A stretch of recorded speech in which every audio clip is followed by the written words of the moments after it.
Поэтому, вы понимаете, настолько непрофессионально сделано и настолько сделано все-таки в одну сторону, потому что большой бизнес как таковой не страдает. Введено это было, как президент даже сказал, подступно очень, потому что не было разъяснения, не было на самом деле никаких народных слушаний, какого-то диалога с народом. Вы понимаете, народом. что в принципе организовать якобы народные слушания — это небольшая проблема. То есть всенародное обсуждение и всенародное одобрение — это делается достаточно просто и в любой стране, в общем-то, в которой есть желание такое вот безобразие устроить. Так оно и было сделано, да. А на самом деле, действительно, сделали мы. Мы сделали, отвечая на ваш вопрос, да, в чем наши интересы. Наших интересов как таковых здесь, в принципе, быть не может и нет. Мы выступили как раз вот этим вот связующим звеном передаточным между людьми, которые, вы помните, налоговые Майданы. То есть люди, они категорически не принимали тот налоговый кодекс, и они были очень против, но они не знали, что делать. Потому что максимум, ну что человек может? Выйти на Майдан, сказать «я против», там, какую-то вот таким вот образом свою позицию засвидетельствовать. Мы решили делать все конструктивом, как я говорил. Приглашали экспертов, разговаривали с предпринимателями. То есть мы проводили 1100 встреч, всего было проведено партийных по всей Украине. Нам не важно, за кого человек голосовал, будет голосовать. Сейчас вот не тот случай, и абсолютно это не имеет значения. И все, и мы постарались сделать, что мы сделали. Вышли на конструктив, подготовили резолюцию, которая будет подана Яценюком, о которой я говорил. И сейчас пишем налоговый кодекс. У меня вопрос исключительно тогда о целесообразности вот именно такого способа ведения борьбы с авторами этого налогового кодекса. Ведь если они, принимая налоговый кодекс, не прислушивались ни к мнению бизнеса, да, ни к мнению политических партий, в общем-то особых консультаций как таковых не было. Почему у вас есть уверенность, есть ли она, собственно говоря, что это произойдет сейчас? Ведь по большому счету, им могут пачками носить резолюции, они будут делать свое дело. Вы понимаете, мы как политическая партия чувствуем ответственность, безусловно. Мы должны сделать то, что мы делаем. Мы должны постараться мнение людей, видение людей сделать законом в государстве. Поэтому мы идем по этому пути. Знаете, как, по-моему, Лев Толстой говорил, что делай, что должен, и пусть будет, что будет. В данном случае это наша позиция. Мы делаем все, что мы можем. Более того, на форуме, о котором мы говорили, приезжали предприниматели. Там очень небольшая часть, кстати, была членов партии «Фронтсмен». Очень много людей были со своим мнением. То есть был диалог. Там, говорят, были довольно жесткие споры даже, насколько мне известно, да? Да, это так. Были очень жесткие споры, и каждый высказывал свое мнение. И по вот этой резолюции, которая основная, четко. Почему? Потому что итогом форума должен стать какой-то документ, о котором я говорил.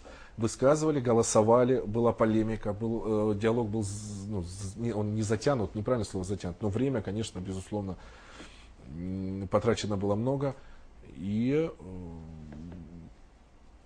все, эксперты, то есть, дали свое видение, мы дали свою резолюцию. Вот я не сомневаюсь, что мнений и предложений было очень много, и, наверное, не на одну резолюцию хватит на десяток, но все-таки принята одна, и что туда вошло?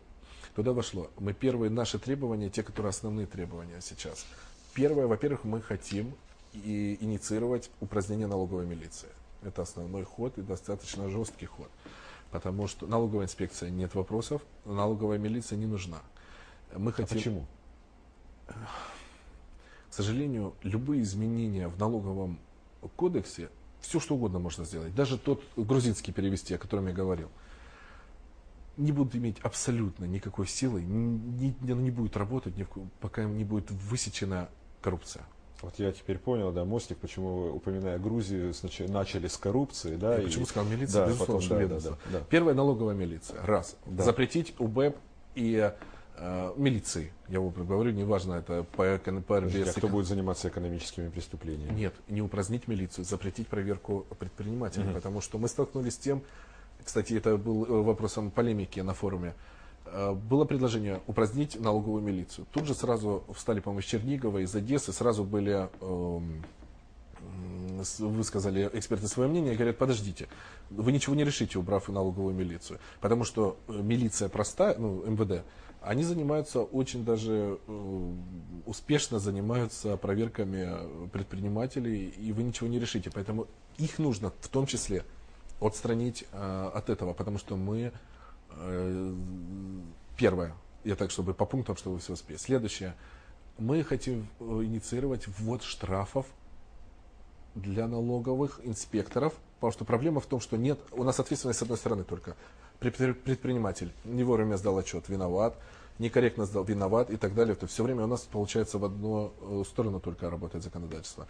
Мы хотим ввести ответственность как раз налоговому инспектору за непринятие отчета, налоговой инспекции за невозмещение нормальное, четкое, как во всех государствах мира, возмещение НДС, которое у нас работает только для членов партии регионов и даже не для всех. То есть там есть только несколько компаний, которым возмещается он автоматически без проблем НДС. Остальные производители, нет, сумасшедшие долги, нет такого нигде.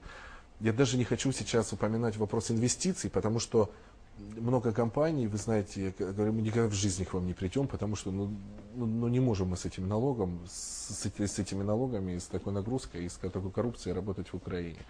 Следующее, сельское хозяйство. Сейчас в Украине и в принципе в мире складывается таким образом, что чем дальше, тем больше востребованы продукты питания, еда. И чем дальше, тем больше ее будет не хватать. Украину, вы знаете, завозим гречку из Китая, из Турции помидоры и картошку, все завозим. Поэтому мы считаем, что нужно сделать максимально адекватные и помочь условия и помочь сельскому хозяйству развиваться. Именно налогами, да? Налогами. Если и не упразднить налоги для сельского хозяйства, то хотя бы льготное налогообложение для того, чтобы, во-первых, первое, люди начали туда инвестировать деньги, а во-вторых, чтобы сельское хозяйство развивалось. Потому что больше, к сожалению, в Украине ничего нет, осталась земля только. Остального уже ничего не осталось. Также уголовную ответственность мы хотим ввести за необоснованную проверку предпринимателей. Вы знаете, вот приходили предприниматели, кстати, они говорили, что происходит. С решениями суда милиция приезжает, с решением суда какого-то района Харьковской области, не имеющего отношения к этим предпринимателям, милиция приезжает и проверяет склады, проверяет деятельность. И, конечно же, просто так не уезжает.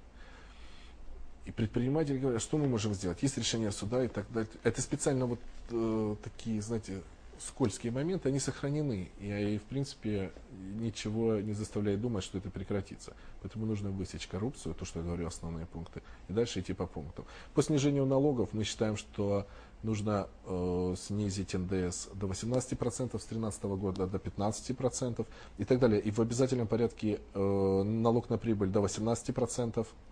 С 2012 на 15. Там очень много, там порядка больше 200 пунктов, только основных, которые есть в резолюции. Я говорю только по верхам иду, потому что сейчас упомянуть просто не хватит времени. Да, к сожалению, у нас времени практически там буквально минута осталась до конца программы. Я так понимаю, что вот этот законопроект, который готовится по итогам резолюции, будет очень вместителен. И, конечно, интересно будет проследить, как будут голосовать представители разных фракций. Но главный вопрос, насколько в вашей политической силе вообще есть ли вера в то, что вот эти предложения будут приняты. Потому что, вы знаете ситуацию в парламенте, и как там голосовать оппозиции, и как там вообще оппозиции приходится. Да, я отвечу вам. Вы знаете, сейчас сложилось такое ощущение, что государство и власть полностью отделилось от народа, от страны. Дефицит бюджета 150 миллиардов, он действительно будет в 2011 году. Внешний долг 550 миллиардов и так далее, и так далее, и так далее. И мы должны в любом случае сейчас, мы надеемся, что власть хотя бы обратит внимание на народ, и они действительно поймут, что то, что они делают, это категорически неприемлемо, это делать нельзя, потому что это очень плохо может закончиться. Если не слышат, скажем, обычный уровень речи, да, то надо, наверное, кричать. Вы готовы к тому, что называется криком на Майдане, да, вы готовы к массовым акциям, к каким-то формам неповиновения и так далее? Инициировать это мы не будем, но поддержим народ в любом случае в обязательном порядке. Ну что ж, будем следить за развитием событий. Однозначно, что пока что оптимистичным, наверное... Мы надеемся. Да, мы надеемся, но пока что, наверное, вряд ли можно это прогнозировать. Но, тем не менее, надежда остается. Спасибо, что были сегодня гостем нашей студии. Спасибо, что смотрели нас сегодня. До свидания и до следующих встреч.